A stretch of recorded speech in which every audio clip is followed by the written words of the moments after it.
Finland could hardly have less in common with the countries of sunny southern Europe. Yet in its fourth year of recession, the once prosperous, most northern member of the EU joins Greece at the bottom of the economic league table. Our economy is falling behind European average all the time, or Eurozone average all the time. We have not been able to create growth. We have failed to do necessary reforms.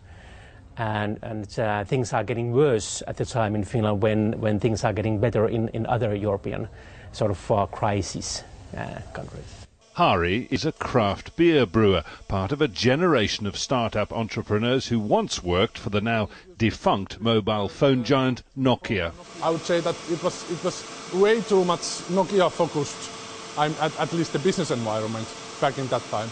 Now we have, of course, several small companies here. We have quite a big companies that have established their offices here in Oulu. Hari brews his beer in the northern city of Oulu. Really strong. Nokia's former heartland. The boom years brought big salaries. Now Finland's high-wage workforce is too expensive to compete globally. Well, the story of Nokia's decline is pretty simple, really. Once the world's dominant mobile phone handset manufacturer, remember these, employing 24,000 people here in Finland and worth $320 billion, a huge chunk of the national economy. Well, then came Apple's iPhone. Nokia failed to innovate, to stay in the game, and the whole business was swept away, leaving only remnants involved in networks behind.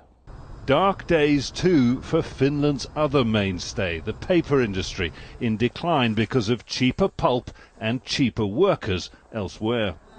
And the soup kitchens are filling up. It's no better in the capital Helsinki. 10 years ago, this food bank served 200 people a day. Now the cold and hungry arrive twice a week in their thousands. Here it's not much people, but there's other line, people getting food, and it's very long line, and it's getting more and more. We were 2 years ago first time, and now like this year it's getting like double the size. The government's preferred solution is austerity, and amid the spending cuts there's pressure to return to a sovereign currency so that Finland can devalue its way out of economic trouble. No Greek-style bailout then, but a new euro crisis. Maybe. Jonah Hull, Al Jazeera, Finland.